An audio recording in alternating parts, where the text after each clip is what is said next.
Everybody quiet, please.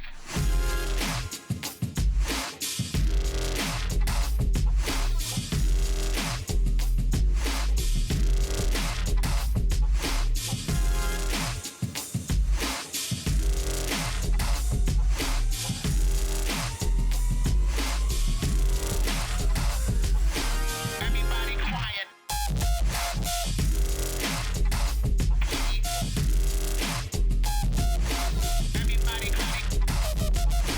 Everybody quiet. Everybody quiet.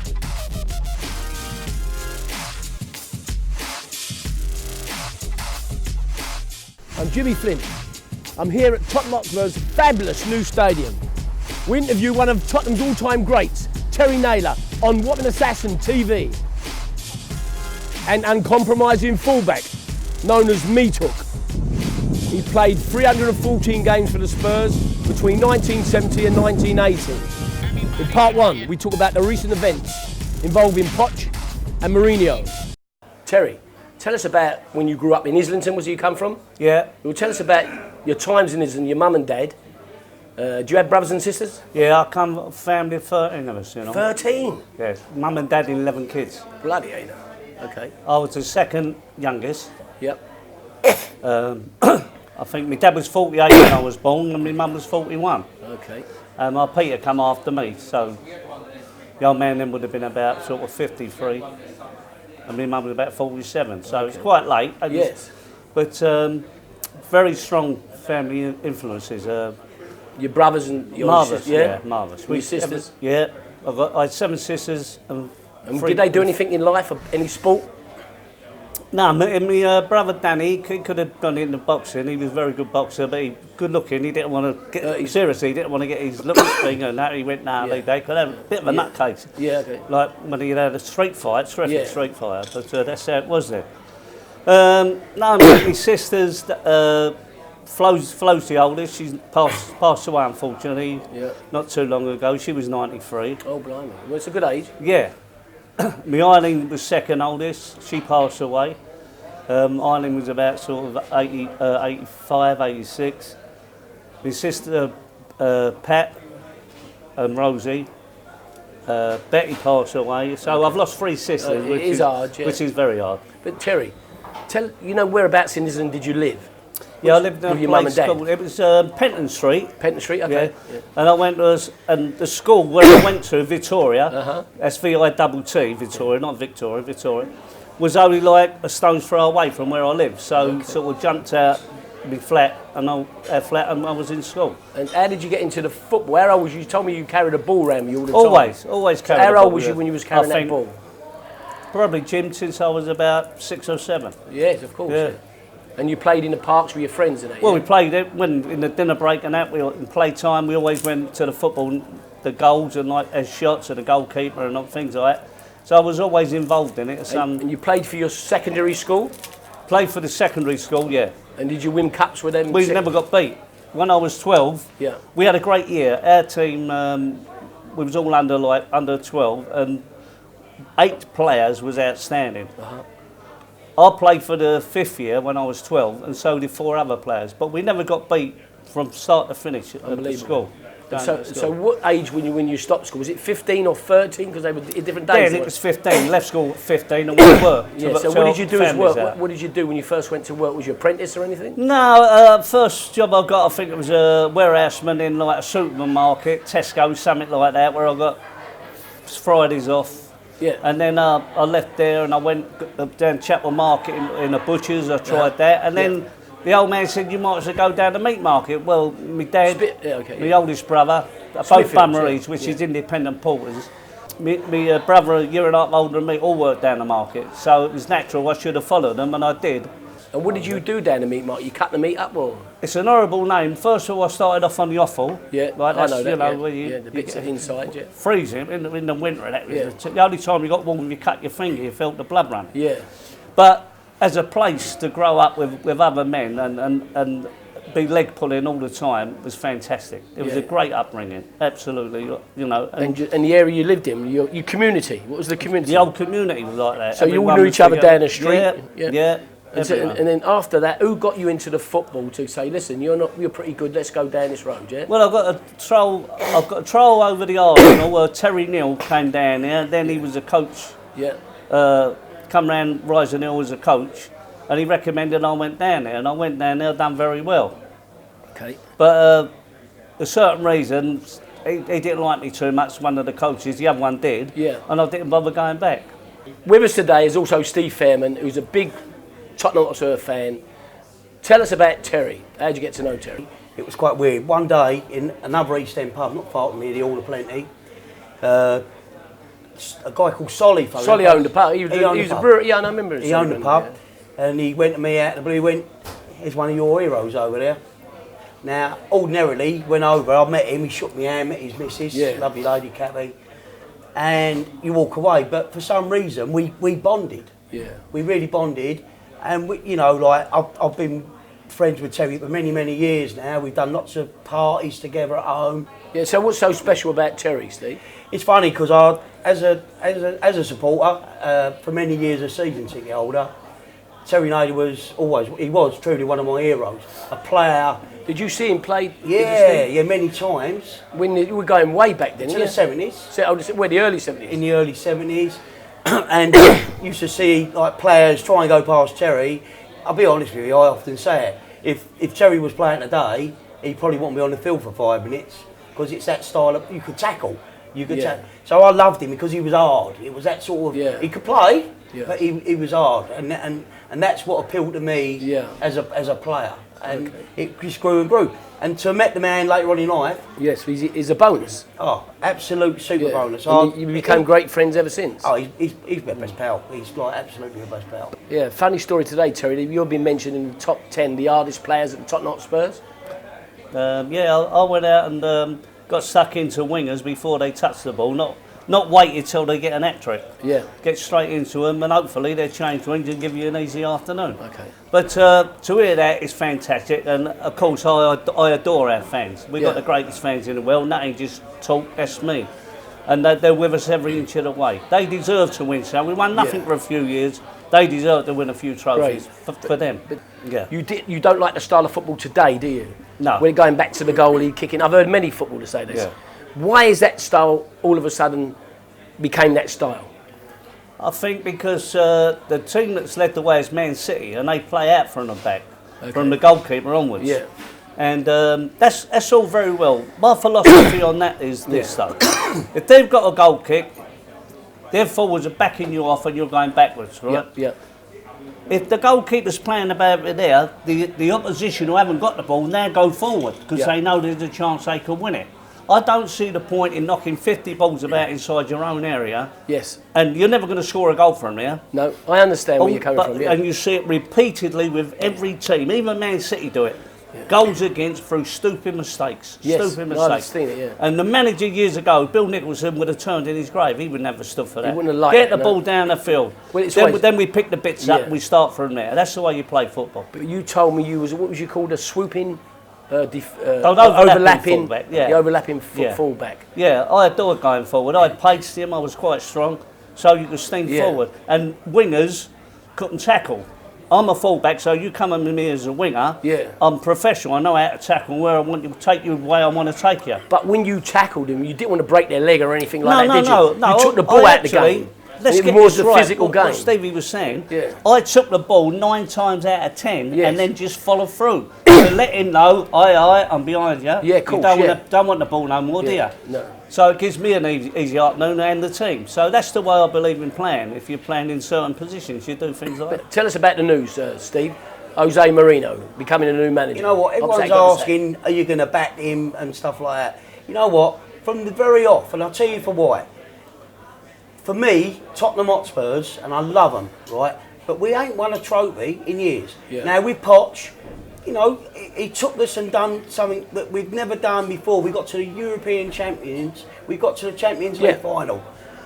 In all fairness, I think that was his end because it was stale. It's like going to work and the same governor for 5.5 years, getting it in your ear hole and telling you do this, do this. It was Poch's time to go. I loved him. He was I respected him, man, unbelievable. Okay. But in all honesty, I'm so happy, and I think eventually the other Spurs supporters will get behind come on board. the chosen one. Yeah, absolutely. The humble one. Special one. Well, he's been Special. all, isn't he? He's been the special one. He's been the smiling one. Yeah. He's now the humble one. What he's trying to say is, you know, he went back to Chelsea, he done Man United, and at Man United, I ain't being funny. Not everybody knows this. He lost his dad.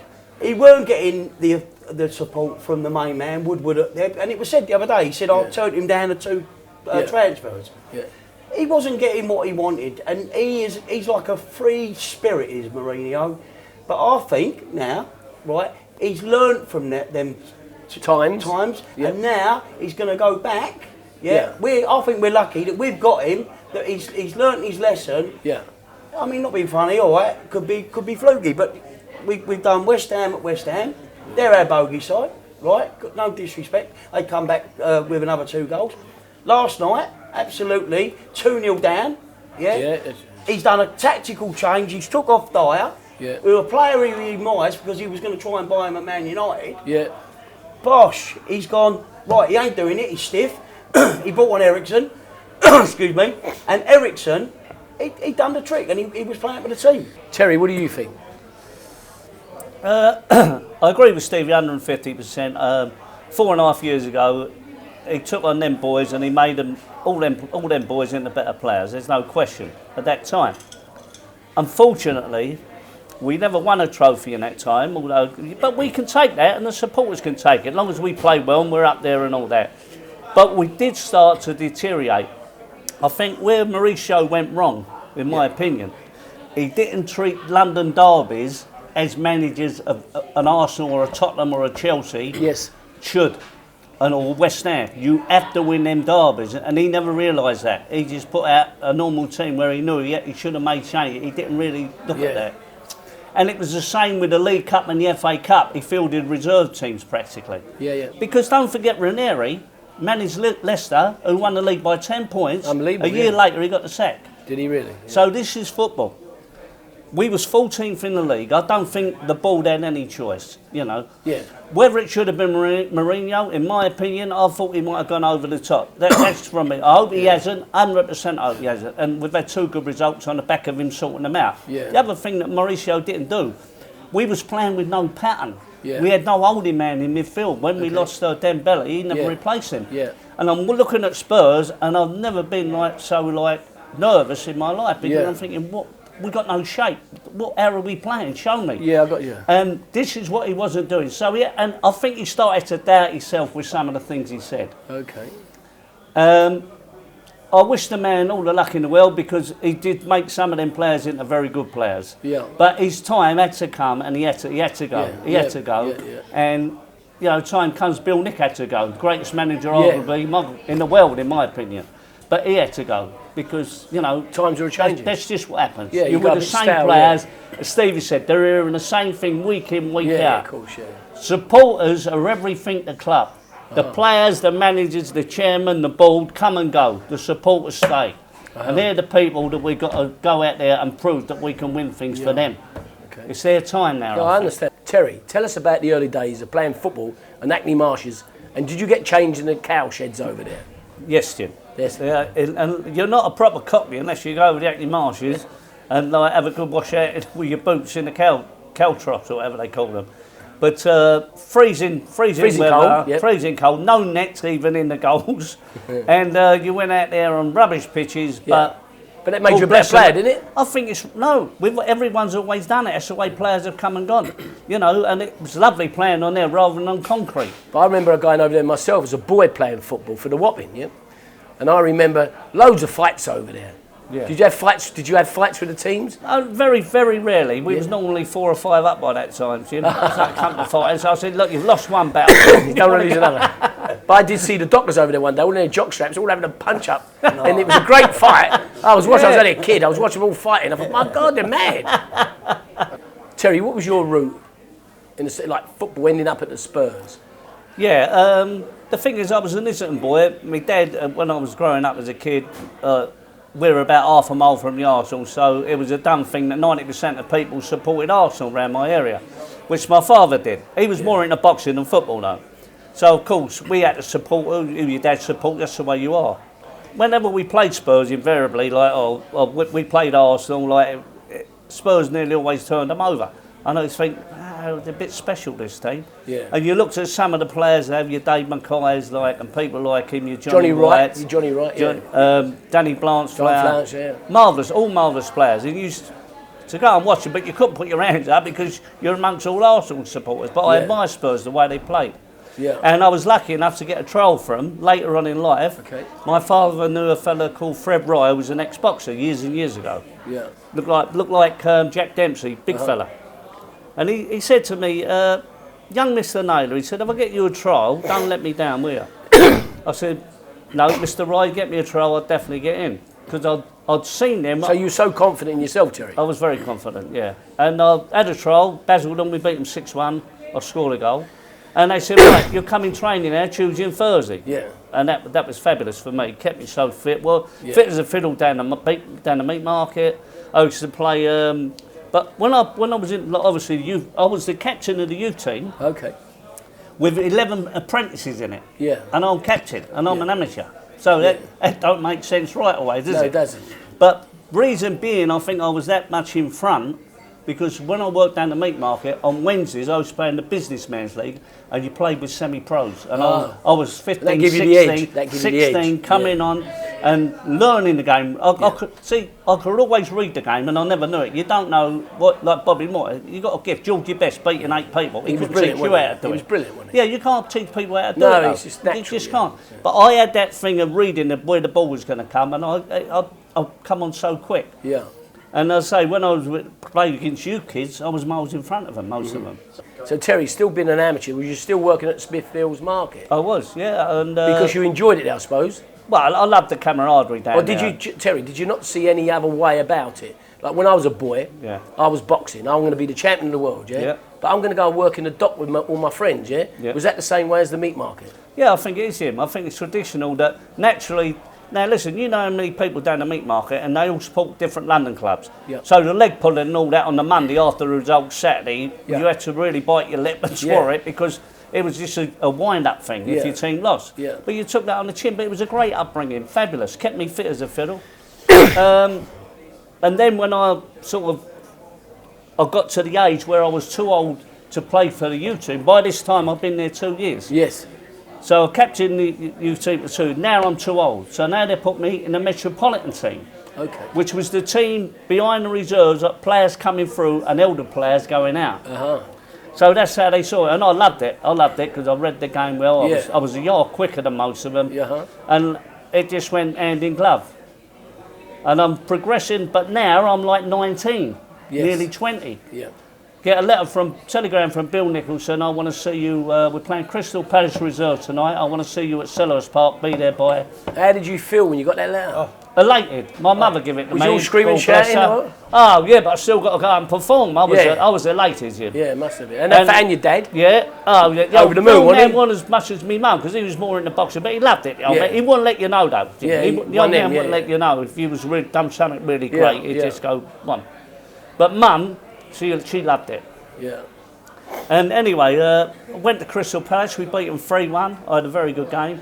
And he signed me on a Monday. Now, in my head then, believe it or not, and this is how much I was into football, I thought if I died the next day, right, it wouldn't matter. No, I've done my ambition. That's what I wanted to do as a kid, and I've done it. Team, and for Bill Nicholson to be talking to you, and such a great man, and I was started off a double centre half. Okay. But I could play right back, troubleshooter in midfield, and play good players out the game.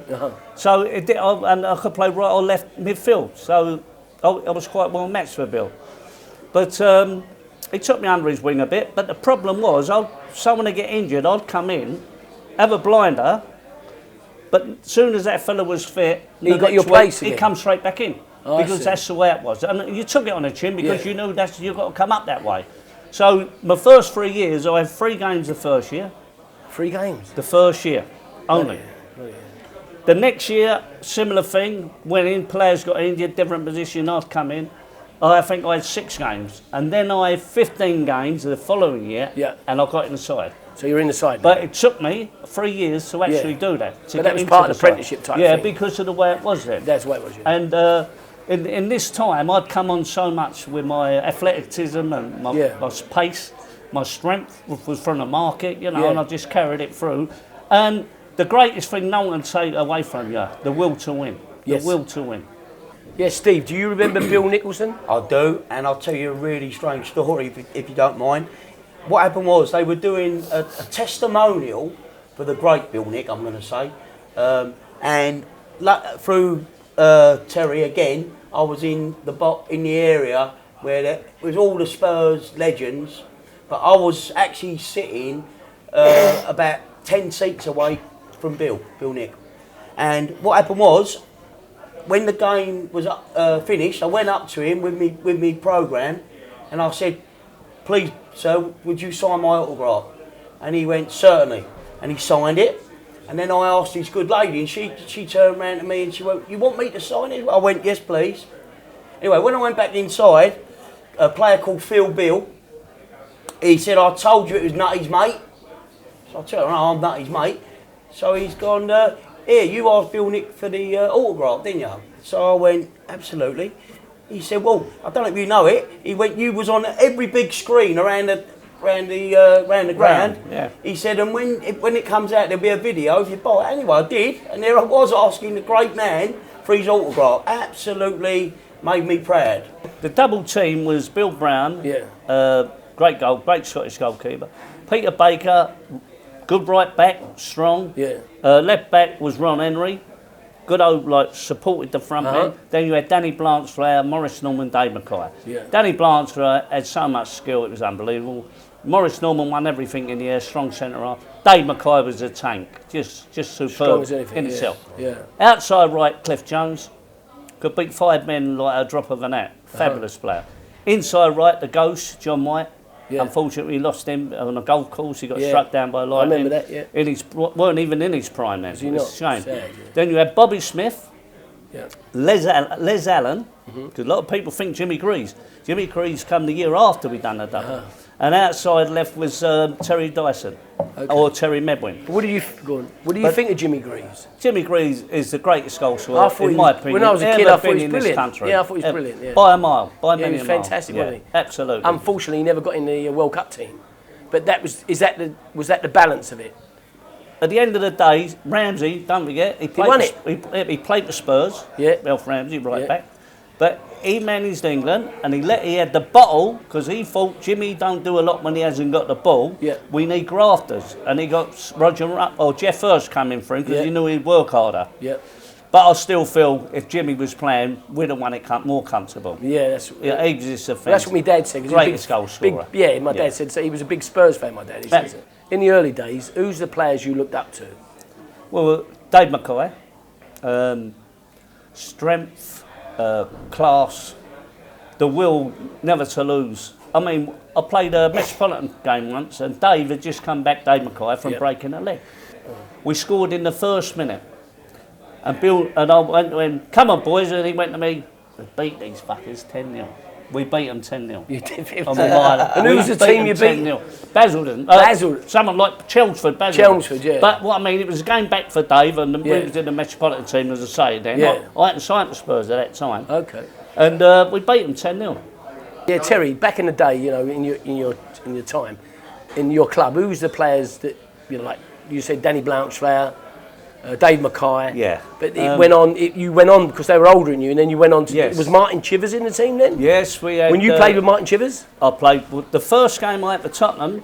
Well, I'm in the dressing room, and as I look around the dressing room, because no matter who you are, you're a little bit tense. It's your first game. Jim, it's probably like your first boxing bout. Yeah, of course. You're a bit nervous till you get in there. It's like till you get on the pitch, then you don't care. It goes away. Yeah.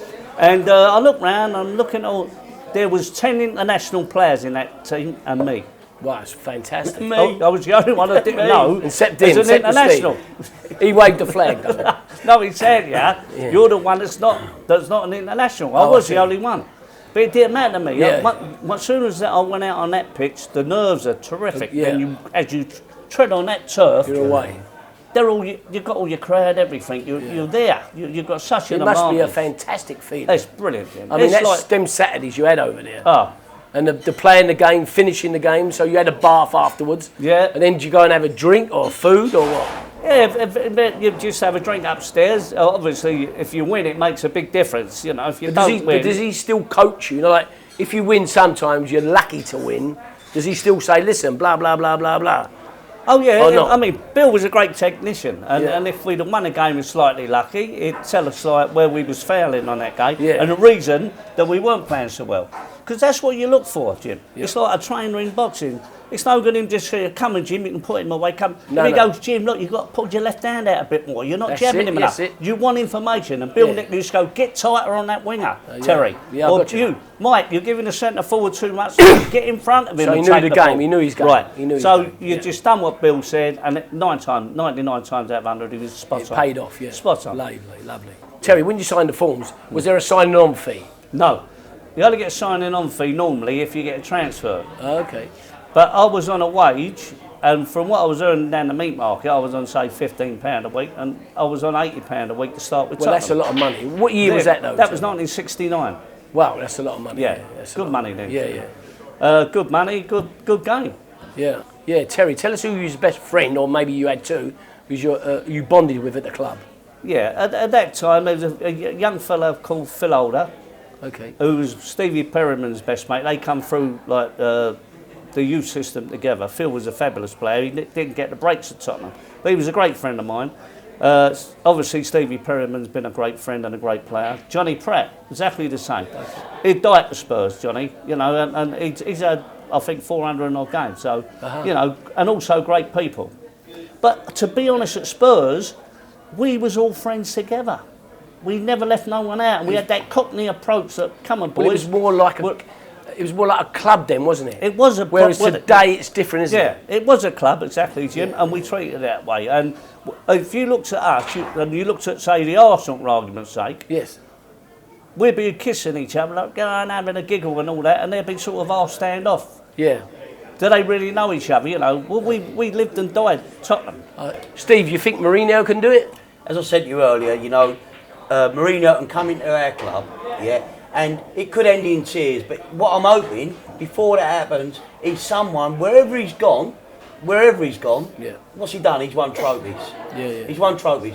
And, you know, I want to see a couple of trophies. You know, I've seen back in the day, well, one time Tottenham were the holders of winning the FA Cup the most times. We won the League Cup a few years back. But just, I'd even settle for that. I'd do.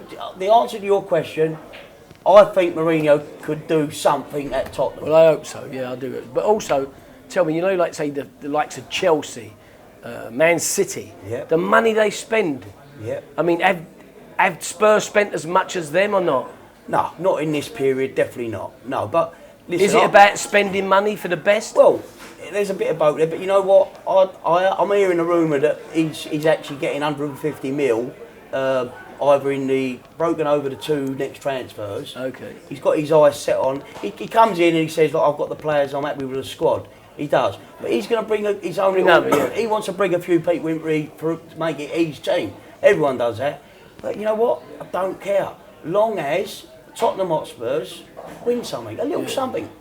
Yeah, it doesn't matter. You know, he'd like. Well, when he first joined, he asked him, "Can he win the Premiership this year?" He went, "No, not at all." He's got to But find next his year, roots first. He asked yeah. the same question. He said, "It's possible." Yeah. So, you know, I like. But he's going to buy players, isn't he? He is going to buy. He's a few got to buy players. Yeah, he's going to Got buy a to. few players. And there's a few places. I mean, Terry will tell you, there's a few places that we lack. Yeah. We always rely on Harry Kane, so we've only really got one centre forward. Yeah.